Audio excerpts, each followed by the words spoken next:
Hi, welcome to the first installment of the new season of TC Weekly Live on 13 Minutes or Less. I'm Nate. This is Julianne.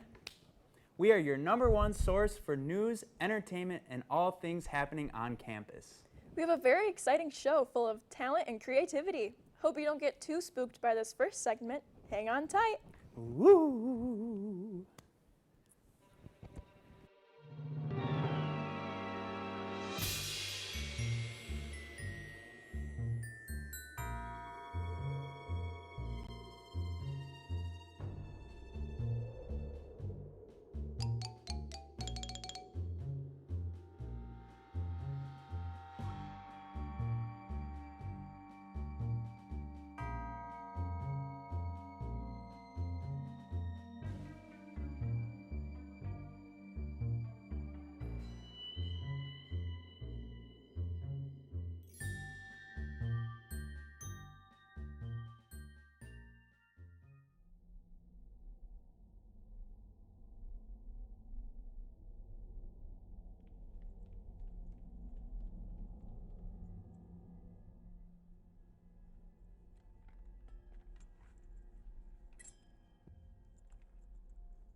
Hey, what's up?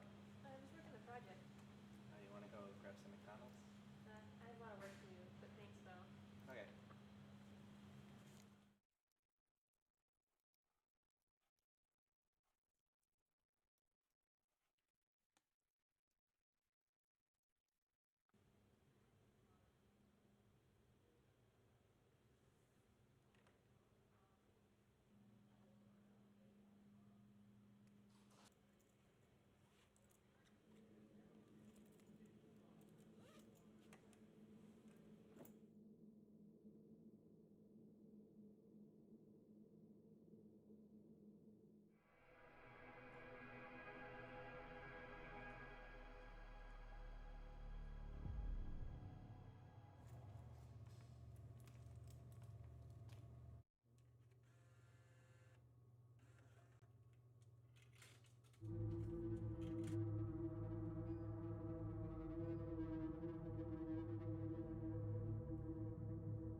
What the heck?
How's the project going? Good. Just having some weird feedback.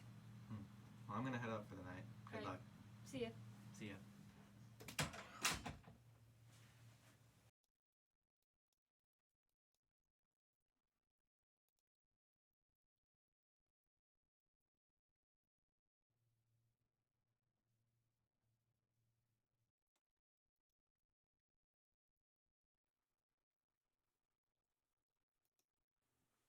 This might take a minute.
Whew!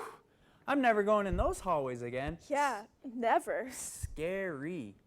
And speaking of scary, on September 24th and 25th, NWTC is having an open house for upcoming freshmen.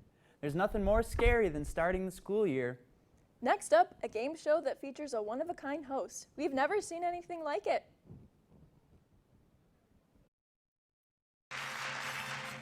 Hello, ladies and gentlemen. I'm your host, Wink Jackson, and this is Screw Up.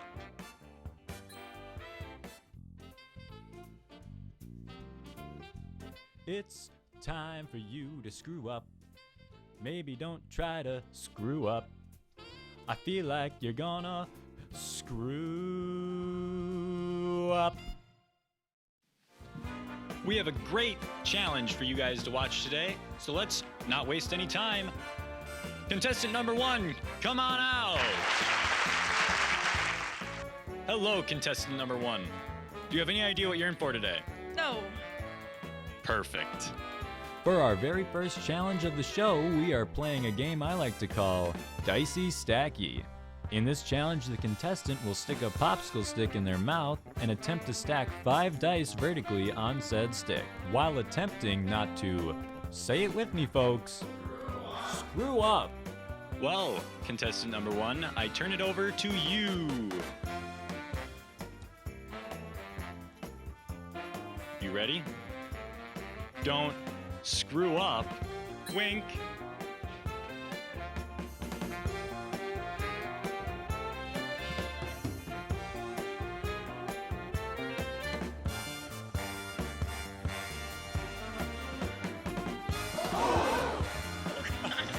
Oh man, she screwed up. Wink. Contestant number 1, how does it feel that you've screwed up? The first contestant to screw up. I feel great. Well, good thing you do, because you're a winner even though you screwed up terribly. What was that? 2 dice? Ha! Please exit the stage. That was a wonderful challenge. Time for the next contestant to come out on stage. Do you have any idea what the challenge is? No, sir, I don't. Well, contestant number 2, you're about to find out. Here is your popsicle stick, and here is your magical dice. Good luck.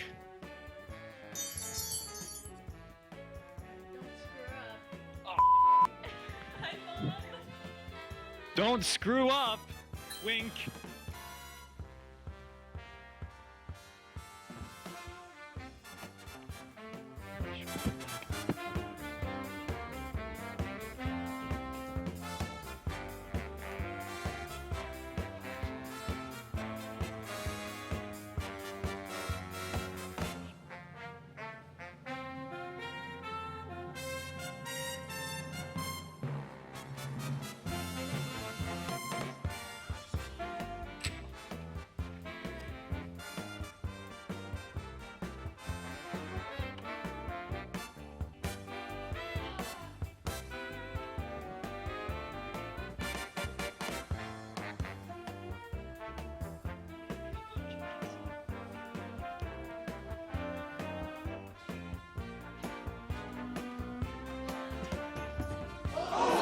Now, folks, hope you join us next time on Screw Up.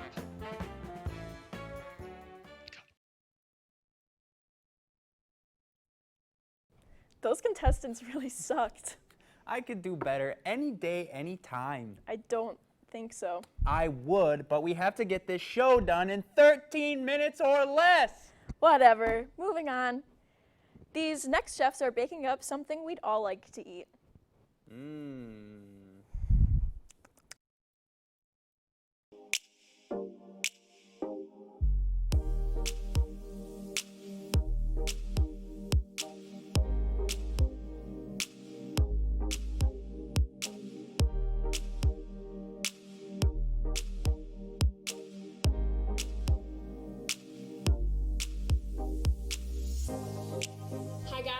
welcome to Cooking Connoisseurs. My name is Emily and this is Morgan.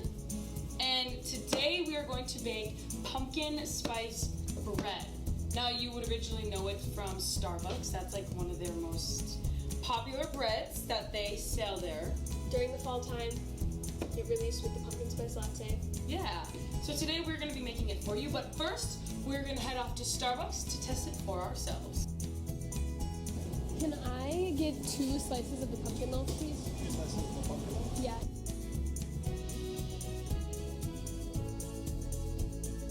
So we made it to Starbucks. We ordered 2 slices of the pumpkin loaf. One we're gonna take home, then we're gonna compare it to our bread. One we're gonna eat right here.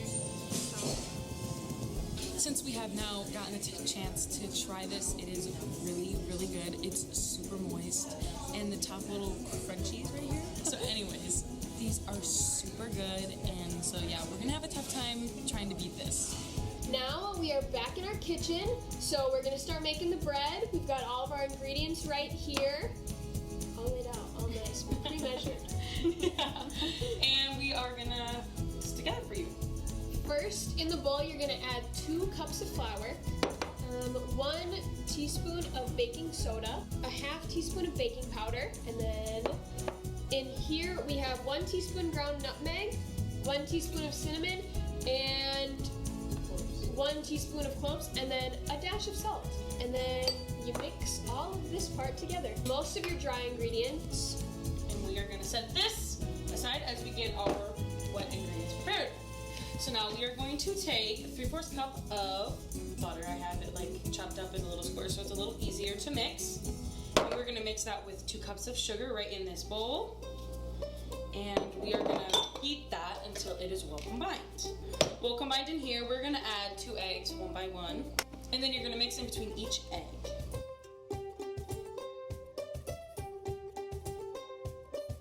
So now that we have this mixture all ready, we are gonna add in our 1 can of pumpkin. And the can is 15 ounces. Of pure pumpkin. Okay, so now that we have the pumpkin mixed into our wet little ingredients, we're gonna take our dry ingredients and mix that into this as well, slowly. So yeah, now that this is all mixed up, Emily, how does it taste? Really good. Literally, it is so good. We're gonna get the pan prepared to put this in the oven. So now we are going to put our pumpkin bread mixture into this very, very nicely parchment pan. Now that we have the dough inside the pan, we are going to sprinkle almonds on top. So now that we have all of the almonds on our bread, we are going to stick it in our oven. It is preheated at 325 degrees, and we're going to cook it for like 60 to 75 minutes. The bread is out of the oven. We did find that it had to bake longer than 75 minutes. We ended up turning it up to 400 degrees, which did arguably a better job. Because when we took it out, you'll see in the clip, it was still wet. And that was after we had added 10 minutes onto the original hour. So now we have our bread right here. This is our bread. We'll have some nice montage footage. Heck yeah. And then this is the second Starbucks one that we ordered while we were there to bring back. So we're gonna taste it and tell you how it is. Cheers to pumpkin in the fall. This is so good. This is so much better. I'm living. This is so good. We did not expect to have our first episode make it at home. How are we gonna get better? Alright guys, we had so much fun cooking this bread and bringing you along on this adventure of if you should buy it at Starbucks or if you should just make it at home. And we'll see you next week with another recipe. Bye! Bye! I'm really hungry right now. For pumpkin spice bread? I mean, if that's all we have. Well, I have some lunch, but I'm not sharing. Well, while I go raid the fridge, let's go roll the next segment talking about life facts.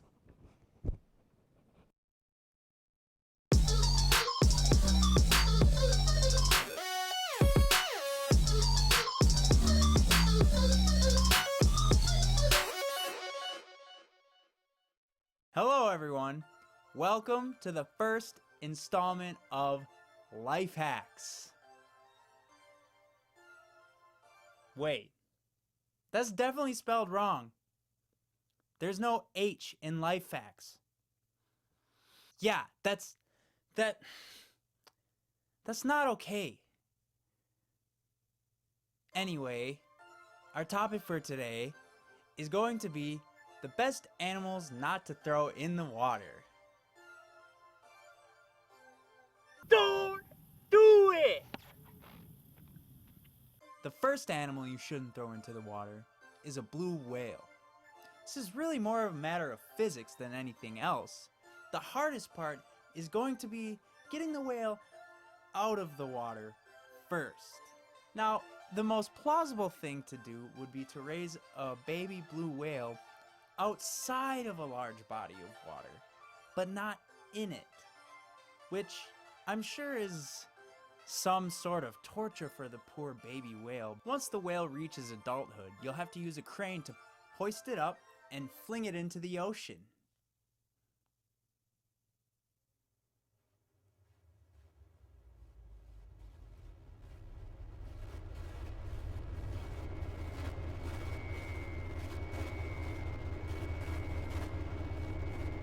And at this point, is it really you throwing the whale into the water? Or is it the crane that you rented to complete this sick, lifelong goal you've always had? I don't know.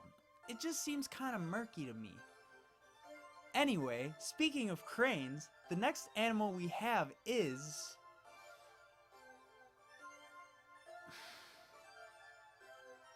polar bears. I really thought that was going to lead into cranes. You guys know cranes are birds, right? Well, polar bears are a bad animal to chuck in the water because they'll melt. Why do you think polar bears hang out at their titular poles so much? Because it's cold and all the water around them is frozen. Have you ever seen a polar bear come out of the water? Let me tell you, it's disgusting. They look like ice cream that you left out for too long. They look like regular polar bears except wetter, skinnier, and way more sad. And a sad polar bear is a polar bear wasted.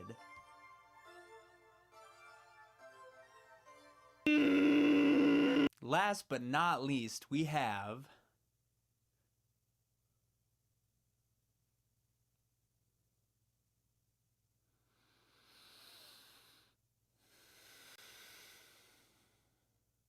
cranes.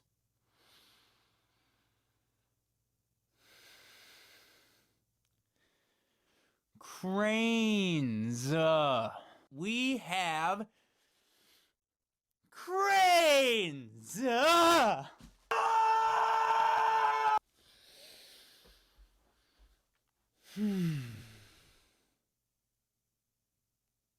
Cranes are actually bad to throw in the water because, well, actually, they'll be just fine. The National Crane Foundation is notoriously litigious and will sue you for every dime you have until you have to take a job reading off a script about dumb animals. I'm done. This has been this week's episode of Life Hacks.